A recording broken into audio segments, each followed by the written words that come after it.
आप देख रहे हैं headlines daily HD news. Indore अभिभाषक संघ के वर्ष 2026-27 के वार्षिक चुनाव को लेकर अधिवक्ताओं के बीच उत्साह और चुनावी माहौल लगातार तेज होता जा रहा है। आगामी 25 जून 2026 को होने वाले चुनाव में अध्यक्ष, सचिव सहित विभिन्न कार्यकारिणी पदों के लिए दावेदारों ने अपनी तैयारियां तेज कर दी हैं। अध्यक्ष पद के लिए अधिवक्ता राजेश खंडेलवाल सहित कई वरिष्ठ एवं युवा अधिवक्ता अपनी दावेदारी प्रस्तुत कर रहे हैं। इसी क्रम में शनिवार को अध्यक्ष पद के प्रबल दावेदार माने जा रहे अधिवक्ता राजेश खंडेलवाल बड़ी संख्या में अधिवक्ता साथियों के साथ नामांकन फॉर्म लेने पहुंचे। इस दौरान श्री खंडेलवाल ने साथी अधिवक्ताओं से मुलाकात कर जनसंपर्क किया और उनका आशीर्वाद एवं समर्थन प्राप्त किया। बड़ी संख्या में मौजूद अधिवक्ताओं ने उनका स्वागत करते हुए अपनी शुभकामनाएं दी। मीडिया से चर्चा करते हुए अधिवक्ता राजेश खंडेलवाल ने कहा कि इंदौर अभिभाषक संघ हम सभी अधिवक्ताओं की मातृ संस्था है। जिस प्रकार हमारा अपनी माता के प्रति दायित्व होता है, उसी प्रकार इस संस्था के प्रति भी हमारा नैतिक और सामाजिक दायित्व है। उन्होंने कहा कि अधिवक्ता हित हमेशा से उनकी प्राथमिकता रहा है। यदि संस्था के सदस्यों का आशीर्वाद और समर्थन मिला तथा उन्हें अध्यक्ष पद की जिम्मेदारी सौंपी गई, तो वे अधिवक्ताओं के हित में किए गए सभी संकल्पों और घोषणाओं को पूरी निष्ठा एवं ईमानदारी से पूरा करने के लिए प्रतिबद्ध रहेंगे। श्री खंडेलवाल ने कहा कि उनका उद्देश्य केवल पद प्राप्त करना नहीं, बल्कि इंदौर अभिभाषक संघ को और अधिक मजबूत, सक्रिय और अधिवक्ता हितैषी संस्था के रूप में आगे बढ़ाना है।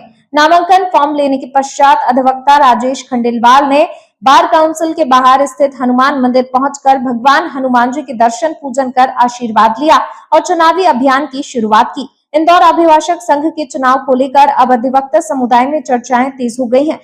वरिष्ठता, अनुभव और अधिवक्ता हितों को लेकर किए जा रहे वादों के बीच अध्यक्ष पद का मुकाबला रोचक होने की संभावना जताई जा रही है।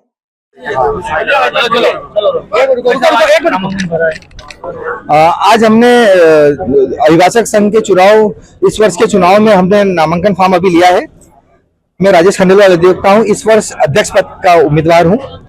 मेरे सभी अभिभाषक साथियों के लिए, हमारी मातृ संस्था इंदौर अभिभाषक संघ के लिए हम तन मन धन से समर्पित होकर सभी अधिवक्ता साथी करना चाहते हैं। मेरा महत्वपूर्ण उद्देश्य जो हमारे मूलभूत सुविधाएं हैं उनके लिए उनका निर्माण करना, जिसमें हमारे वॉशरूम हो गए, हमारे अभिभाषक साथियों की बैठक व्यवस्था हो गई, हमारा बार का ऑफिस हो गया, साथ ही हमारे जो युवा अभिभाषक हैं उन सब के लिए उनकी जो बैठने की व्यवस्था है। साथ ही ऐसे बहुत सारे मुद्दे हैं जो न्याय हित में जरूरी है, हमारे अधिवक्ता साथियों के हित में जरूरी है। आज हम सभी अभिभाषक बंधु यहाँ पर आज हम लोगों ने नामांकन फॉर्म लिया है। मंगलवार के दिन हम हमारा नामांकन का फॉर्म है जो जमा करेंगे। यदि आप सभी के आशीर्वाद से, सभी अधिवक्ता साथीगण के आशीर्वाद से मैं निर्वाचित होऊंगा, तो मेरी जो प्रतिज्ञाएं हैं वो मेरे वचन है। मैं उन्हें तन मन धन से समर्पित होकर अभिभाषक हित में हर संभव कार्य करूंगा और मेरा अभिभाषक बंधु जो पक्षकार को न्याय दिलाने के लिए अपना श्रम बलिदान सब देता है, उनके उत्थान के लिए, हमारे अभिभाषक संघ को मजबूत करने के लिए, हमारे अभिभाषक बंधुओं की समस्या को, प्रत्येक समस्या को मैं अपनी व्यक्तिगत समस्या मानूंगा और उनके लिए पूर्ण समर्पित भाव से अभिभाषक हित में काम करूंगा।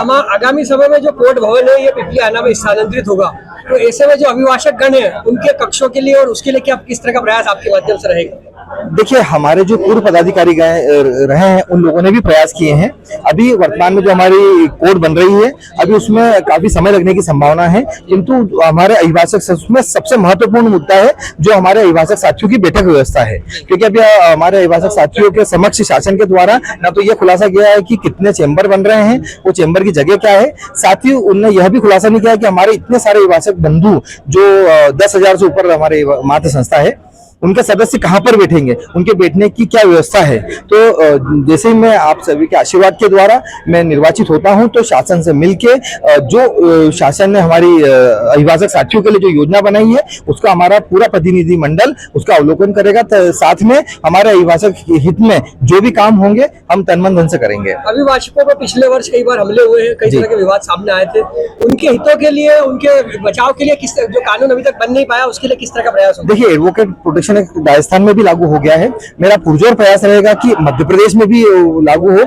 इसके लिए हमने वकील पंचायत, मेरा परिकल्पना है कि हम वकील पंचायत भी बुलाएंगे, जिसमें हम माननीय मुख्यमंत्री महोदय से निवेदन करेंगे, साथ ही विधि मंत्री जी से भी निवेदन करेंगे कि वे हमारे अभिभाषक साथियों के समक्ष आकर हमारी जो परेशानी है वो सुने, और या हम उनसे समय लेंगे तो उनसे व्यक्तिगत रूप से जाके हम सभी प्रतिनिधि मंडल मिलेगा। बड़ी संख्या में अभिभाषक आपके साथ नामांकन का फॉर्म लेना है, क्या लगता है किस तरह से आश्वस्त है अपनी जीत के प्रति? आप क्या कहना चाहेंगे? देखिए, मैं तो एक छोटा सा कार्य करता हूँ। इस मात्र संस्था ने, जैसी मेरी माँ ने मेरे को पाल पोस के बड़ा किया है, ऐसे ही हमारे अभिभाषक संस्था जो हमारी मात संस्था है इसने मुझे सब कुछ दिया है। आज हमारे वकालत में नाम दिया, प्रतिष्ठा दी, सम्मान दिलाया, समृद्धि दिलाई। तो मैं जिस प्रकार से एक बेटा अपनी माँ का कर्ज उतारता है, कभी एक बेटा उतार ही नहीं सकता, किंतु जो एक बेटे का जो कर्तव्य अपनी माँ के लिए रहता है, वैसे ही मेरा कर्तव्य हमारे अभिभाषक संघ जो हमारी मात संस्था है उसके लिए रहेगा। आपका परिचय? सोनू सूद और आप देख रहे हैं HD न्यूज।